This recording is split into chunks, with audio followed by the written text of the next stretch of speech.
So summer is upon us here in the UK, and most of us are getting ready to board those flights to go to our holiday destinations.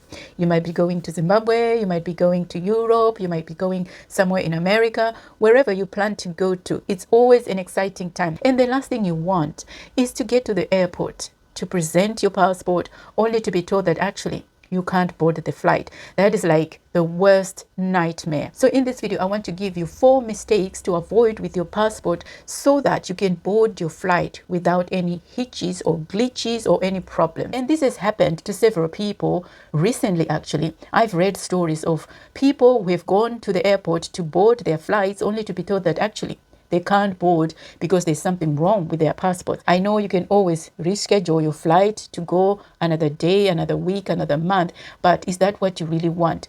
For me, if it happens to me, it just takes the fun out of it. Because if I book a flight to go on a certain date to do something, then I want to go on that date. I don't want anything to disrupt my plans. So unfortunately, this happened to this lady. Now, I will go into details as to what happened to this lady, why she was turned away at the airport, because it's one of the mistakes to avoid. But I want to start with the names. So when you book your flight, make sure that the name on your passport matches the details that you use when you book your flight, because this causes problems as well when it comes to boarding. The name in your passport and the name on the details of your flight, make sure that they're matching.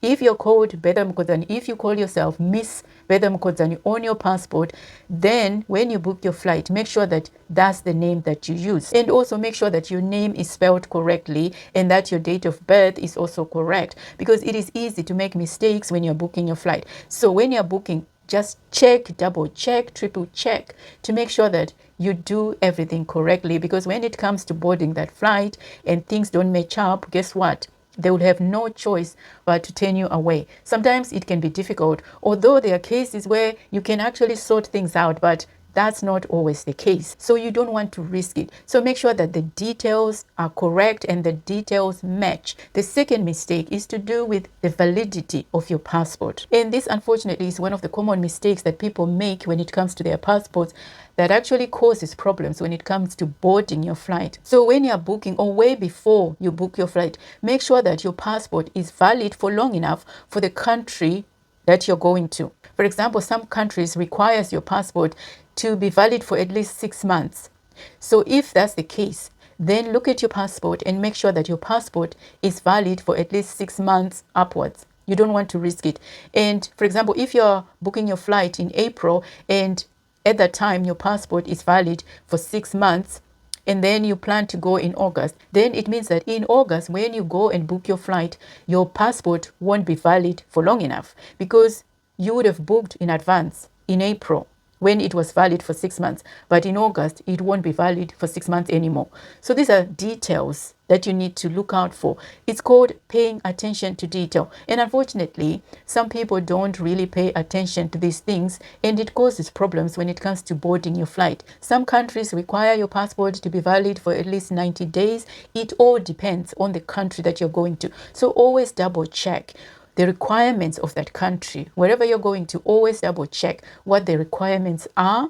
So this is one of the common mistakes, unfortunately, that people make when they are traveling, and this could actually ruin your travel plans. Now, the next mistake is to do with the condition of your passport. Now, this one is a major one, and this is what happened to the lady that I talked about earlier on. Her passport was damaged and she didn't think it was a big deal when she looked at the passport. But when it came to her boarding her flight, she was turned away because the passport was so damaged. And this is what the HM Passport Office says, and I'm going to read it out. So according to the HM Passport Office here in the UK, it says that your passport is considered damaged if you cannot read any of your details. If you look at your name and you can hardly make out the letters of your name, then that passport is considered damaged. Any of the pages are cut, ripped, or missing, that one is a no-brainer. Your passport needs to be intact. It needs to be all there. And also your passport is considered damaged if there are cuts, rips, or holes on the cover. So your passport needs to be in good shape. Basically, that's what they are saying. And also if the cover is coming away. Again, this one is a no-brainer. Another reason as well that causes your passport to be considered damaged is if there are stains on the pages. Maybe you were doing something, you spilled coffee on your passport, and now there are stains all over the pages. Unfortunately, your passport will be considered damaged. So make sure that your passport is in good condition. Now, the last mistake that could cause problems when it comes to boarding your flight, now this one is mostly for well-traveled people, is to do with souvenir stamps. There are places where if you go to those places, then they can actually offer you some stamps, souvenir stamps. Some people call them novelty stamps. Now, if you happen to go to some fancy place, there are places where if you go to those places, will actually offer you some souvenir stamps, because some places are considered like a once-in-a-lifetime place, a place such as Antarctica, Machu Picchu, Ecuador. There are certain places that most people will only go once in their lifetime.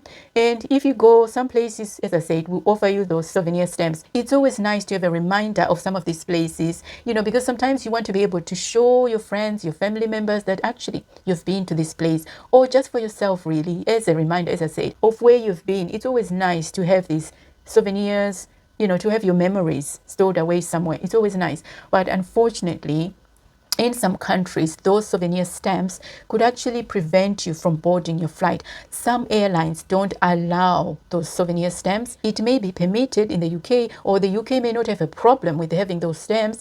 But guess what? In some countries, they may not actually allow that. Some countries and some airlines, unfortunately, won't allow you to board your flight if you have those stamps, because you might say that actually you have traveled with those stamps in the past without any glitches, without any problems with those stamps in your passport. But you may have been lucky, or you may have traveled to a country that has got no problem with those stamps. But in some countries, if you have those stamps, those souvenir stamps or novelty stamps, that can actually cause problems when it comes to you boarding your flight. So it is always wise to err on the side of caution. And there are two ways that you can get around this problem if you want to collect your stamps. The first way is you can have your old passport. They can actually stamp or put those souvenir stamps in your old passport.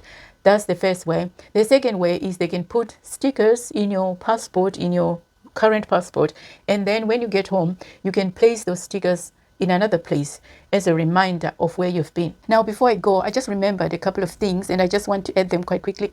The first thing I want to add is to do with the red passports, those burgundy passports.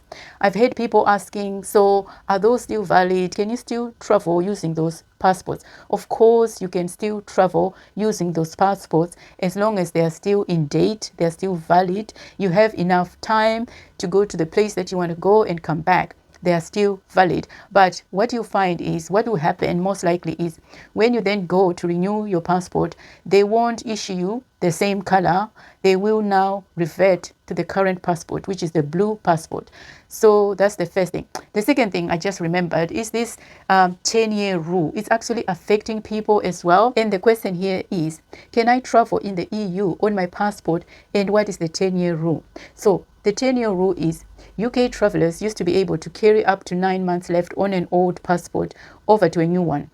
This meant that a passport could be valid for more than 10 years because you were allowed to carry over. But the rules changed after Brexit, and the majority of EU countries no longer accept British passports that were issued more than 10 years before the date of travel. This is known as the 10-year rule. Now, to those countries now, your UK passport must have been issued less than 10 years before the date you enter the EU country, the date of issue that is.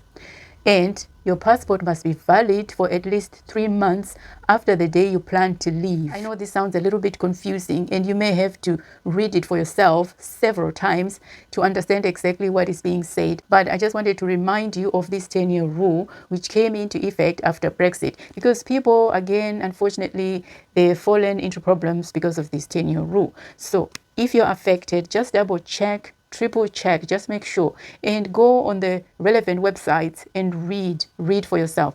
So I just wanted to highlight this problem as well. So this is what I had for you in this video. As always, I hope you found everything that I've said in this video useful. I'll see you in the next video. Take care.